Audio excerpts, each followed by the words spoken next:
Space है इसीलिए हम एग्जिस्ट करते हैं, बिना स्पेस के हम एग्जिस्ट ही नहीं कर सकते। जो हम एफर्ट्स डाल रहे हैं उसके रिजल्ट्स यानी प्रॉफिट्स है ना। आपने सुना होगा लोग कहते हैं हमने बहुत मेहनत की, बहुत काम किया but savings. Hey, hi, how are you all? I hope everyone is great and doing wonderfully well. So elements की सीरीज में आज लास्ट एलिमेंट हमारा जो बचा हुआ है हम करेंगे। अगर आप मेरे चैनल के साथ अभी जुड़े हो तो आप पुराने वीडियोस जाकर देख सकते हो, because I am bringing vastu in a very simplified logical practical manner, ताकि ज्यादा से ज्यादा लोगों को वास्तु की नॉलेज मिल सके। Welcome to stars directions and numbers with doctor Vinita Agarwal, a space to learn how ancient wisdom guides modern life through numerology, Vastu, tarot, healing, and past life insights. Align your energy, trust the journey, and evolve. And इसी series को continue करते हुए आज हम last element करेंगे, which is the space element. हम 4 elements already देख चुके हैं, विच इज जल तत्व, दैट इज वाटर एलिमेंट। उसके बाद हमने देखा था एयर एलिमेंट, जिसको हम रिप्रेजेंट करते हैं वुड से। उसके बाद हमने देखा था फायर एलिमेंट, और अभी जो लास्ट वीडियो मैंने पोस्ट किया था that was related to earth element यानी पृथ्वी तत्व। तो ये 4 हम ऑलरेडी कर चुके हैं और आज हम आखिरी करेंगे, which is the space element, है ना, जिसे हम कहते हैं आकाश तत्व हिंदी में।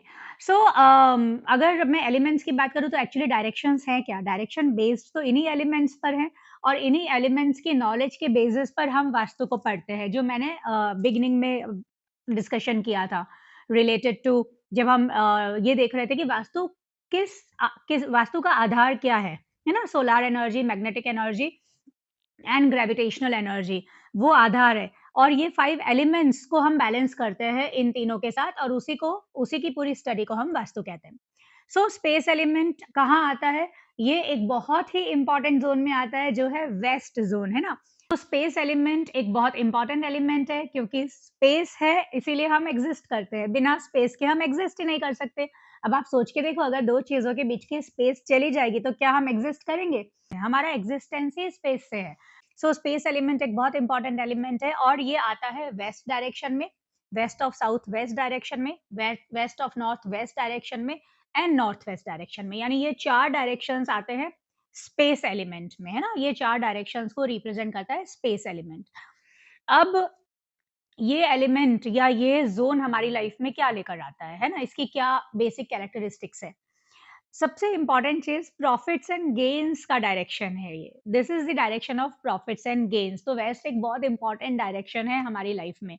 ये ओवरऑल गेन्स को दिखाता है, ये ग्रोथ को दिखाता है, ये पावर टू एडजस्ट को दिखाता है। यहाँ पर इवन नॉर्थ वेस्ट भी आता है इस जोन में, जहाँ का प्लैनेट है चंद्रमा यानी मून, और जो वेस्ट डायरेक्शन है वहाँ का प्लैनेट है सैटर्न। और हम सबको पता है सैटर्न किस चीज को रिप्रेजेंट करता है? सैटर्न रिप्रेजेंट करता है प्रॉफिट्स को, सैटर्न रिप्रेजेंट करता है गेन्स को। तो ये एक बहुत ही पावरफुल डायरेक्शन है, और ये एलिमेंट बहुत इंपॉर्टेंट एलिमेंट है यहाँ का, राइट, इस पूरे जोन का। एंड क्योंकि नॉर्थ वेस्ट में आता है चंद्रमा, चंद्रमा रिलेशनशिप्स को दिखाता है, रिश्तों को दिखाता है, तो ये डायरेक्शन या ये जोन इस चीज को भी रिप्रेजेंट करता है दैट हमारा आउटसाइड वर्ल्ड के साथ कैसा कनेक्शन रहेगा, कैसा सपोर्ट रहेगा नेबरहुड से, बैंकिंग सपोर्ट कैसा रहेगा, रिलेटिव से सपोर्ट कैसा रहेगा, ये सारा भी हम इसी जोन से देखते हैं, राइट। अगर ये बैलेंस स्टेट में है, ये डायरेक्शन बैलेंस्ड है, यहाँ पर कोई भी दोष नहीं है, तो हमें ये डायरेक्शन क्या प्रोवाइड करेगा? ये डायरेक्शन हमें देगा सबसे पहले जो हम एफर्ट्स डाल रहे हैं उसके रिजल्ट्स यानी प्रॉफिट्स, है ना। आपने सुना होगा लोग कहते हैं हमने बहुत मेहनत की, बहुत काम किया बट मिला कुछ भी नहीं, प्रॉफिट्स नहीं है, गेन्स नहीं है। तो ये डायरेक्शन उस चीज को रिप्रेजेंट करता है कि हम जो काम करते हैं उसका जो रिजल्ट है, जो प्रॉफिट है, वो हमें यहाँ से मिलता है। Profits, gains, savings. आपने बहुत बार सुना होगा लोग कहते हैं कि हमने कमाया तो बहुत लेकिन सेविंग नहीं होती। मेरे पास ऐसे बहुत कंसल्टेशंस आते हैं, मैम पैसा नहीं बचता है, पैसा सारा चला जाता है। तो ये डायरेक्शन जरूर चेक करना चाहिए तब, है ना, क्योंकि ये डायरेक्शन सेविंग्स का भी डायरेक्शन है, एंड ये डायरेक्शन है यूटिलाइजेशन ऑफ स्किल्स का, यूटिलाइजेशन ऑफ एजुकेशन का। तो अगर ये बैलेंस रहेगा तो एबिलिटी टू सेव मनी यानी आप पैसा बचा पाओगे। आपका कम्युनिकेशन बहुत अच्छा रहेगा, क्योंकि हम यहाँ पे चंद्रमा को भी रिप्रेजेंट कर रहे हैं। रिलेशनशिप्स अच्छी रहेंगी लाइफ में, विजन क्लियर रहेगा, proper utilization of skills and education. आपने बहुत बार सुना होगा लोगों को कहते हुए कि हमने ये पढ़ाई की लेकिन हम उसे यूज ही नहीं कर पा रहे। हमने स्किल्स तो ले लिए लेकिन अब वो स्किल्स को यूज करने का मौका ही नहीं मिल रहा है। तो स्किल यूटिलाइजेशन यानी हमने जो पढ़ा है उस चीज़ का जो यूटिलाइज़ेशन है वो भी हमें इसी डायरेक्शन से, इसी ज़ोन से मिलता है। एट द सेम टाइम अगर आप इस डायरेक्शन में बैठकर काम कर रहे हो तो उसका भी आपको बहुत बेनिफिट मिलेगा, because you will be able to use your skills, you will be able to use your knowledge. इसलिए इवन वर्क फ्रॉम होम के लिए भी ये डायरेक्शन बहुत अच्छा है, एंड जब हम कमर्शियल वास्तु में देखते हैं तभी भी वेस्ट डायरेक्शन बहुत अच्छा है फॉर बॉस की सिटिंग के लिए, है ना? So this direction gives good results of education, good profits, good gains and ability to save a lot of money. और अगर वहीं पे ये डायरेक्शन इम्बैलेंस्ड हो गया तो फिर हमारी लाइफ में हम लोग सबसे पहले पैसा नहीं बचा पाएँगे। और आप अक्सर लोगों से ये शिकायत सुनोगे कि मैडम कमाया तो बहुत लेकिन पैसा नहीं बचता है। पैसा सारा पानी की तरह बह जाता है। तो ये डायरेक्शन में कहीं न कहीं दोष मिलेगा। आगे आने वाले वीडियोज़ में हम देखेंगे कि दोष क्या होते हैं, कैसे क्रिएट होते हैं डेफ़िनिटली, क्योंकि अभी हम लोग एलिमेंट्स की सीरीज़ में बात कर रहे हैं, इसलिए मैं उन चीज़ों में अभी ज़्यादा डिटेल में नहीं जा रही हूँ। सो एजुकेशन वेस्ट चली जाएगी, पढ़ाई तो आपने बहुत की, लेकिन उस चीज़ को आप यूज़ ही नहीं कर रहे हो, यूज़ ही नहीं कर पा रहे हो। इसीलिए इवन ये डायरेक्शन एजुकेशन के लिए भी बहुत अच्छा है और ये डायरेक्शन यूटिलाइज़ेशन ऑफ एजुकेशन के लिए भी बहुत अच्छा है। यहाँ बैठकर पढ़ाई करेंगे, specially west of south west में, तो पढ़ाई के लिए भी ये बहुत स्टेबिलिटी वाला डायरेक्शन है, बच्चों का फ़ोकस रहेगा, वो अच्छे से बैठकर पढ़ पाएँगे। एंड यहीं पर बैठकर अगर आप काम करोगे, तो आपके काम का रिज़ल्ट भी आपको मिलेगा एंड आप उन स्किल्स को यूटिलाइज़ कर पाओगे, जो आपने ली है। तो अगर बैलेंस नहीं है, तो मनी नहीं बचेगा, आप स्किल्स को यूटिलाइज़ नहीं कर पाओगे, आपके स्किल्स वेस्ट हो जाएँगे, आपके रिलेशनशिप्स जनरली नेबर्स के साथ, रिलेटिव्स के साथ बहुत अच्छे नहीं रहेंगे। आप सुनोगे कि रिलेटिव्स हमें सपोर्ट नहीं करते हैं, नेबरहुड से सपोर्ट नहीं है, बैंकिंग से सपोर्ट नहीं मिलता, लीगल सपोर्ट नहीं मिलता। बहुत इंपॉर्टेंट डायरेक्शन है ये वाला डायरेक्शन। ऐसे तो हर डायरेक्शन बहुत इंपॉर्टेंट है, हर एलिमेंट की अपनी जगह है, हर एलिमेंट अपनी जगह पर होना चाहिए।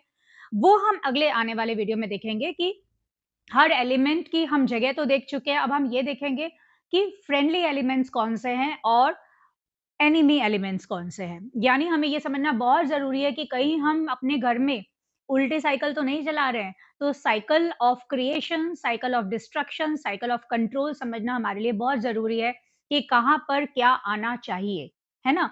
और उसके एनिमी और उसके फ्रेंड्स क्या हैं? यानी उन एलिमेंट्स के एनिमी एलिमेंट्स क्या हैं और फ्रेंड्स एलिमेंट्स क्या हैं?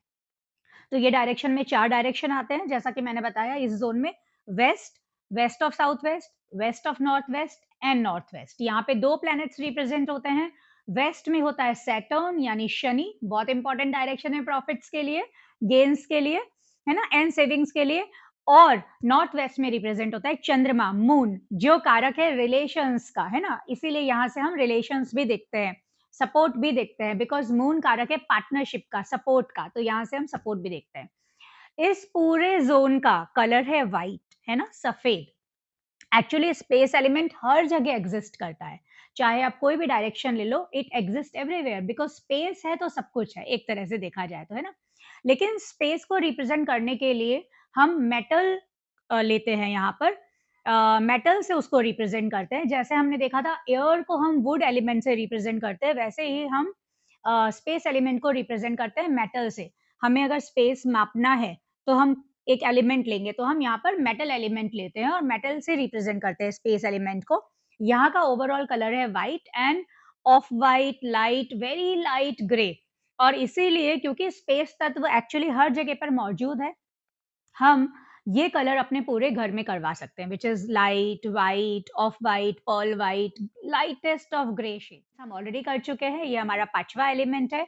इसके बाद हम देखेंगे friendly elements and anti elements, ताकि हम अपने घर के प्लेसमेंट को समझ सकें और फिर कंटिन्यू करते हुए देखेंगे ज़ोनिंग या ग्रेडिंग। कैसे हम अपने प्लॉट को डिवाइड करते हैं, कैसे हम डायरेक्शंस देखते हैं, कैसे हम डिग्रीज़ देखते हैं, वो आने वाले वीडियोज़ में देखेंगे। तो अगर आप नए हो मेरे चैनल पे, तो प्लीज़ सब्सक्राइब कीजिए ताकि वास्तु से रिलेटेड एकदम सिंप्लीफाइड नॉलेज आप तक पहुँच सके और ये वीडियोज़ देखते-देखते आप वास्तु सीख भी जाएँगे और अपने घर का वास्तु भी आप खुद से कर पाएँगे। यही मकसद के साथ मैं अलविदा लेती हूँ आपसे, नेक्स्ट वीडियो में फिर से मिलेंगे।